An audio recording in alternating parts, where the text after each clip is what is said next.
Good morning, my faithful lawyer YouTube subscribers. Today it is Tuesday. It is December the 18th. The year is 2018. It's funny how time flies, right? In a few weeks, 2018 will be gone and we'll be in 2019. Someone had sent me a message saying that they wanted to know or understand or try to understand what my situation was like when I came out, my coming out story. I think a lot of people have these rather dramatic coming out stories. They're just going through life and then boom, all of a sudden they come out. My life was different. Because, and what I mean by that is, I knew back in 1974 when I entered into preschool and finally had come out of, your first few years of life, you're at home, you're around your mother. My mother didn't work any place, so she was a stay-at-home mom, so I was very close to my mother at the time. A lot of people don't understand that it was a different era when women really were not working. My mother didn't work no job, but she never did really work a job, truthfully told. However, she didn't work, and she was at home, and so all of a sudden I can remember this clearly. I was swooped up, put into some nice clothes, and voila, dropped off at preschool. Now, preschool back then was half a day. And so it was kind of a shock to the system. Like, I'm used to being up at home with my mother all day and my younger sisters, because I think at that point, in 1974, I was 4 years old. My sister Lisa was there. Michelle was there. I don't think Abby was born yet. But I had other older sisters too. But they were all excited about going to school. I wasn't. So here I was dropped off with all the other crybabies at preschool. We literally sitting there crying and be like, where the hell we at? What is going on here now? We supposed to be at home. But that was the start of the journey for me and a group of friends of mine, one particular named Derek, who lived on the same street that I lived on. He lived one block up. I lived in the 700 block of Tennessee Street. He lived in the 500 block of Tennessee Street. But because he lived on the same street with me, when the bus would come to pick us up, the little preschool bus, the little small short buses, we had to ride the bus. And after we got dropped off in the very beginning by our parents, and then all of a sudden Mama put our hands right on that damn bus. So we got on the bus, and I would have to sit with Derek. So Derek was, I just met Derek. Derek lived on my street. I never knew.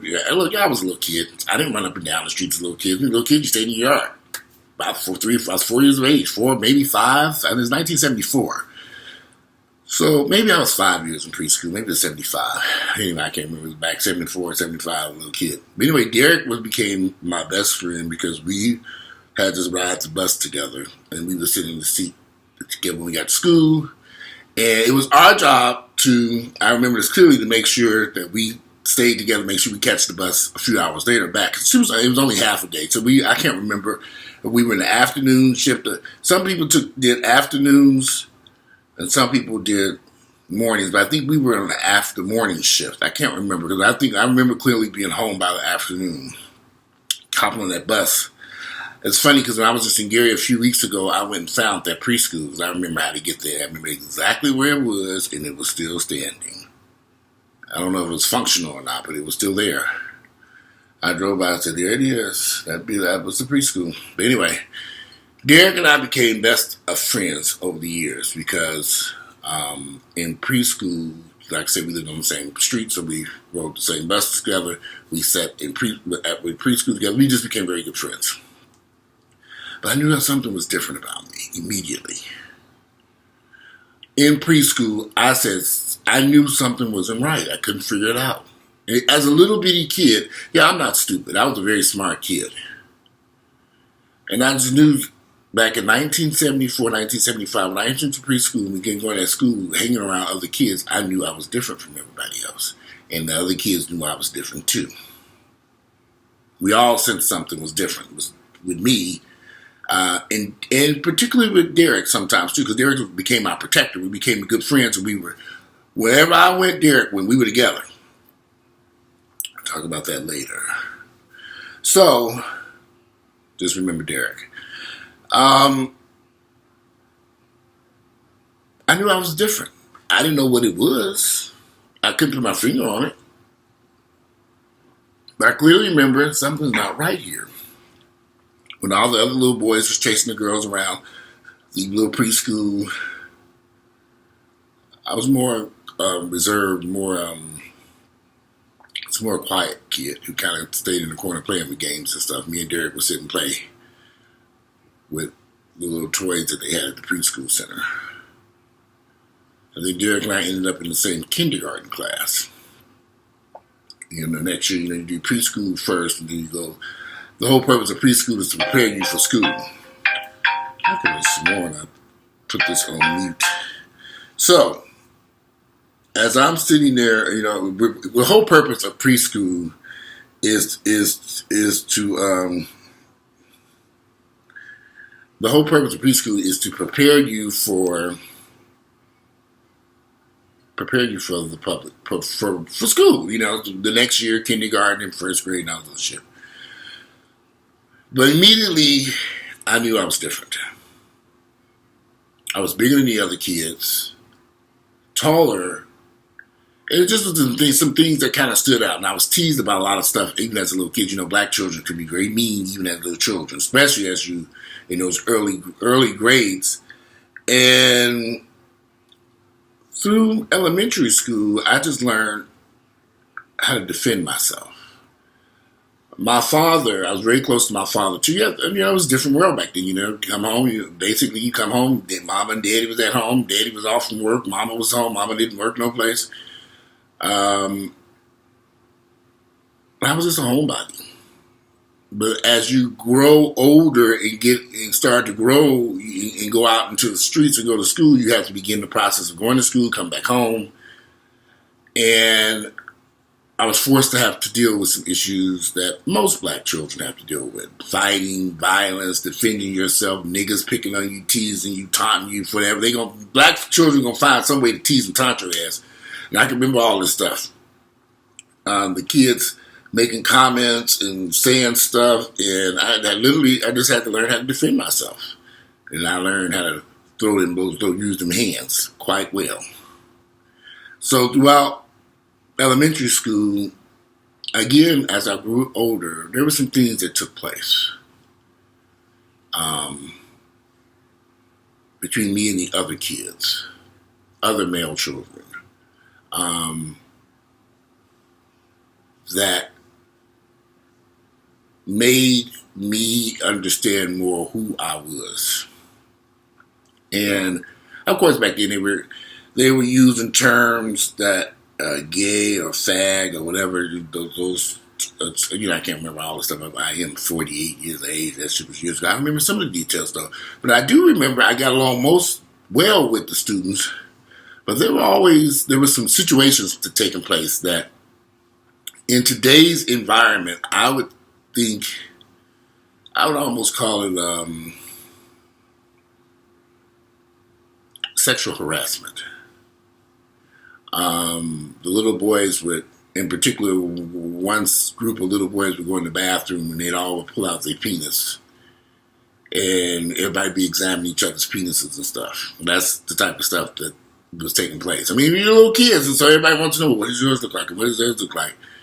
And there was one particular kid who was very enchanted with me, the only word I could use, because he would follow me everywhere. And always was showing me his penis and telling me to touch it and stuff like that. And I'd be like, I'm not doing that. And so I remember this clearly. And he was one of the first kids I had to beat his fucking ass. Because he started to get so aggressive with his behaviors as we went from first grade into second grade, third grade, it became a point where he began to dislike me because I would not do with the stuff that he was asking me to do. And me and him had to get into a fight that was out of this world. Now, my father, of course, was very active in me and my brother's life. He was there every day. So we would go fishing, all kinds of stuff. Fishing, he had a garden. We did a lot of stuff with my father. Well, my father realized that I was coming home crying from school on a regular basis from dealing with these crazy niggas up the street. I didn't know the term niggas back then. I know it quite well today. Them was some nigger children. They were little nigglets. They were nigglets. So, my father came with a rule. If I came home crying, I was going to have to deal with him. He had this white belt, like a white belt with all these holes in it. I'd have to deal with him. Or I could handle them kids out there on that street. Now, my father, big strapping giant man, and I'm a little kid. At this point, I'm probably about first, second, third, maybe somewhere between third and fourth grade when all this was second, third grade when all this was taking place. So my father was like, you gonna get your ass tore up here in this household, or you gonna take them ass and beat them, but you gonna handle them kids out there in the street. They're just children. You bigger than them. Why are you running from them? And I didn't really realize my father was empowering me to not be fearful of anybody. And I started laying down the law in Gary, Indiana. When them kids start bothering me, I'd take that backpack and bust it across their damn head. I didn't give a fuck about it. You not fighting fair. Walter doesn't fight fair. I didn't give a fuck. I was like determined. I was trying to get home. Because all this would take place on the way home. See, in school back then, they'd be like, we gonna beat your ass. We gonna fight on the way home. We gonna fight. So I said, okay. So we wouldn't fight in the school because, the consequences were pretty severe back then. Get your ass tore by the principal, tore up. So there was no fighting taking place in the school like they do now. But the fights would take place on that journey home from Spalding Elementary, then 5 or 6 blocks to 701 Tennessee Street. So the fight, everybody be all the time, it's going to be a fight. It's going to be a fight. I remember this stuff like it was yesterday. Them badass children gathering around, they're going to be a fight. It's going to be a fight. It's going to be a fight. So I said, okay, it's going to be our fight, all right. So I didn't fight fair. I used my backpack. I remember one time there was a broom laying on the ground. I picked up that broom and started tearing that kid over that broom and got him on the ground and was choking him with the broomstick. I remember we little kids. I'm choking him with the broomstick. And one time there was snow. There was snow all over the place. And there was a little kid on my block on Tennessee Street. And he didn't like me. We'll talk about him later. He didn't like me at all. And it was like he was one of the baddest motherfuckers on that block on the street. And everybody was afraid of him. So one day we would come home from school. He said he gonna whoop my ass. He gonna fight me and stuff. So we gonna fight. So he was teasing and taunting me so bad. So I picked up it was snow on the ground. I picked up a chunk of ice. And I threw it at his ass. And it cut him across his face. Blood was everywhere. All the kids took off running, screaming and crying. Oh my God! Screaming and crying. He was bleeding all over the place. And so I was, oh my God. I remember my heart beating so fast. And I ran home. And hid. Because I was, oh my God. I didn't kill this boy. But the ice had cut him. So, sure enough, here he come with his mama, beating on the door. And Mama, Walter, get up here. I'm down in the basement hiding. She came down that basement and drugged me around, little kid. She picked my ass up and came upstairs. She said, what did you do? He's sitting there crying. Now, all of a sudden, he was a sweet little angel. He's sitting there crying, ooh, boo, boo. So we had to get in the car, take him up to the hospital. But before we got in the car to take him to the hospital, because my mother had a car, his mama didn't have a car, I got the beating of my damn life right there in that hallway, in that foyer of that house. Tore my ass up, and then I had to sit next to him in the car, take him to the hospital. They had to put some sutures or stitches on his face. I never forget this shit. Then, when I got home, Daddy found out what happened. He whooped my ass, too. I got 2 beatings for the price of 1 that damn day for somebody teasing and taunting me. So I learned that you can't really pick up things and hurt people because, if I'd have just fought him, but y'all have to understand something. I'm a little kid. And you got these groups of, back then it was one-on-one fighting. But I wasn't trying to fight nobody. I was just trying to go to school and come home. But them badass niggas. Because they saw something in me they didn't like. The young man, let's move this forward a little bit. The young man who I hit with that ice cube, with that block of ice many years later, he reached out to me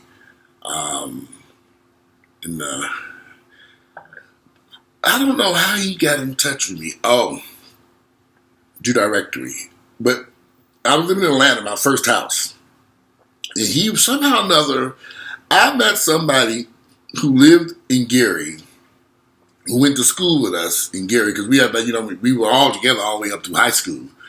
And he told me that he was living in Atlanta. The guy who I had hit with ice. He reached out to me. We talked and became sort of friends. I really didn't know each other.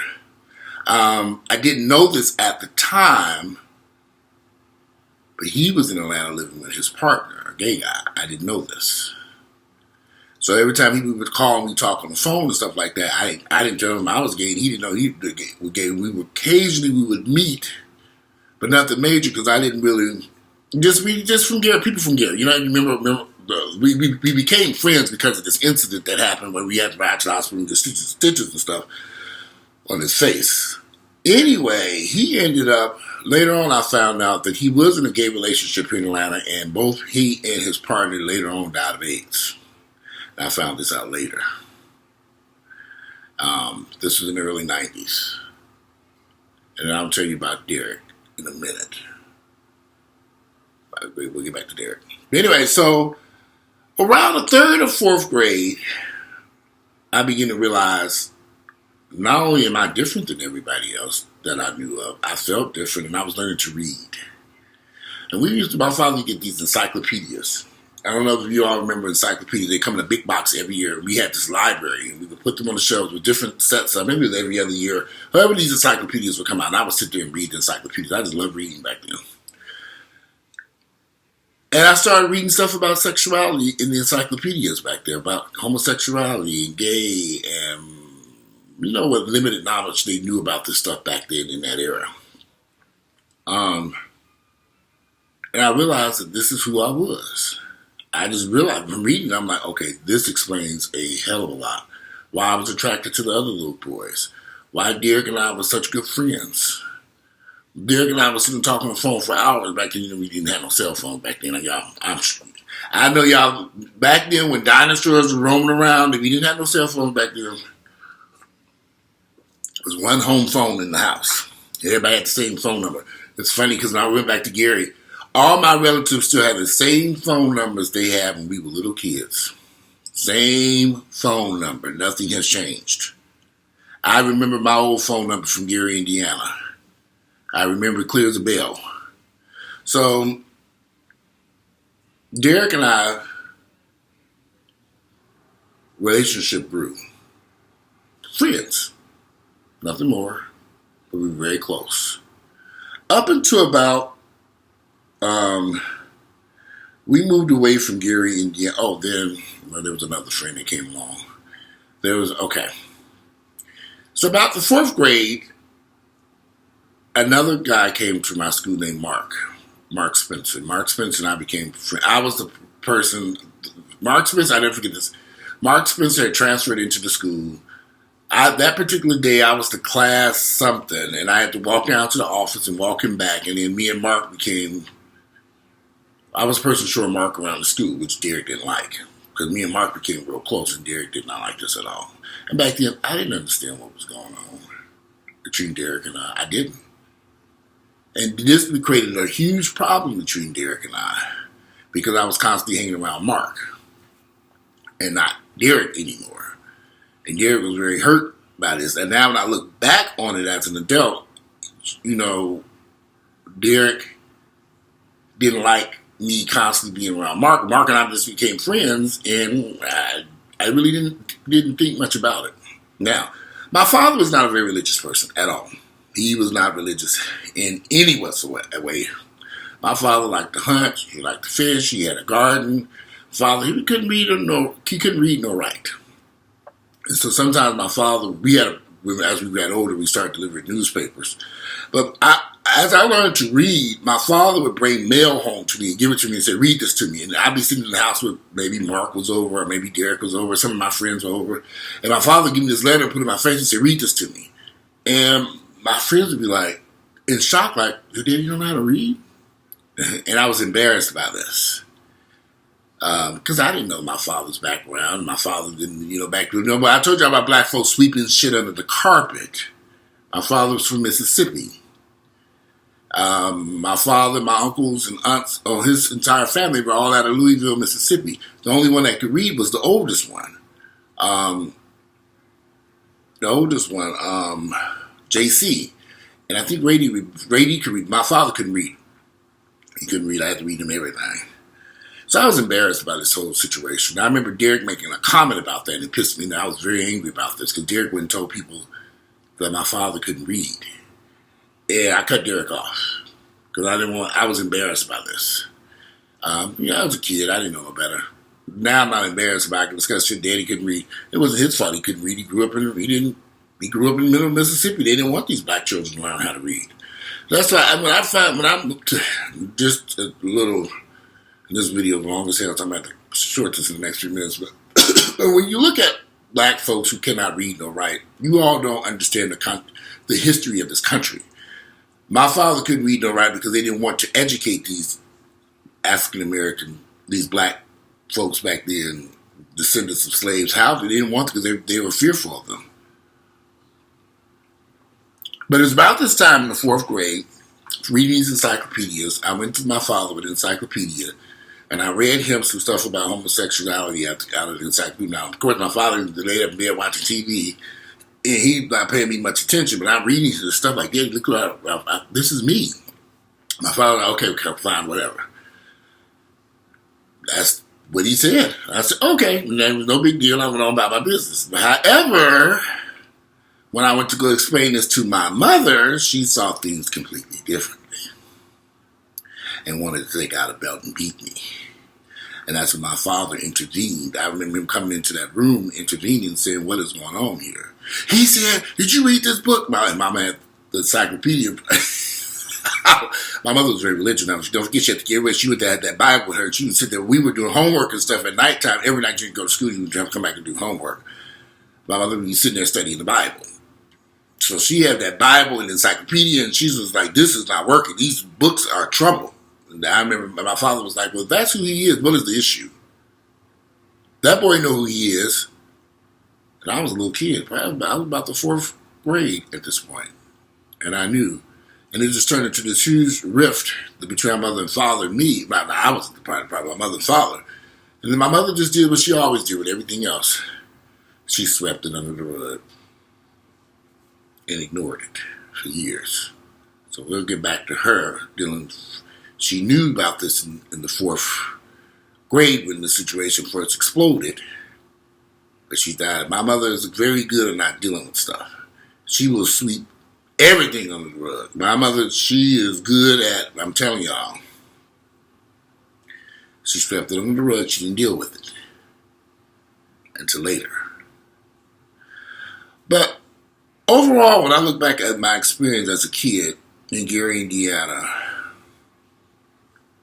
a young kid that people could look at and tell that I was different or gay or whatever. They would, nobody could put their finger on it. I was just different.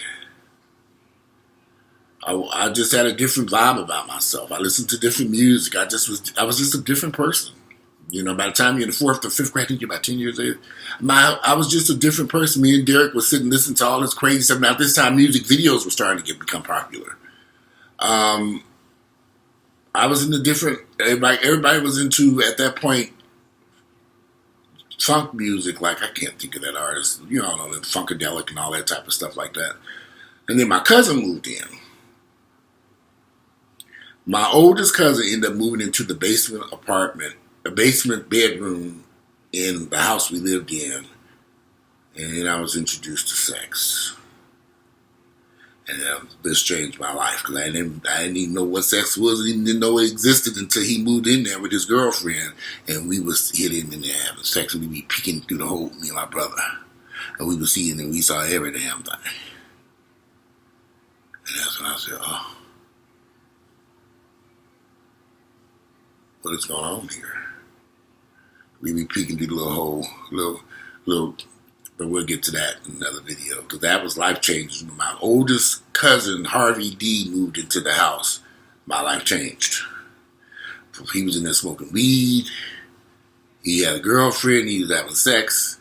He couldn't get along with his mama, who was also a Jehovah's Witness. And he ended up coming over and staying with us because my mother let him come in there and stay in a little basement apartment down there. This man was probably about in his late teens, 18, 19 years of age. I was still a little kid. He probably maybe a little bit older. I'm not too sure. But Harvey D was a very attractive guy. And I used to be, he had this van. And well, We'll get to that in the next video. Because my cousin Harvey D was the person who really identified me who I was. Because he told me, you a sissy. But I'm going to show you how to fight. And he did. So anyway, there was a different world. So there was him using the term sissy was just, that was the term that people used back then. But me and him sat and talked. He said he showed me how to really fight. No more like he showed me how to throw down. And learning from him, Harvey D, who I admired because he was so handsome at the time. He's deceased now. Died from kidney, liver failure, and he had drug problems. It was just Gary, Indiana was just a bad place back then. But I'll be back in a few minutes. Let me pause this, read this coffee, and we'll be back. Today is December the 18th. The year is 2018. I'm here just tell about my coming out story. We'll see. Anyway, I'll be back in a few minutes.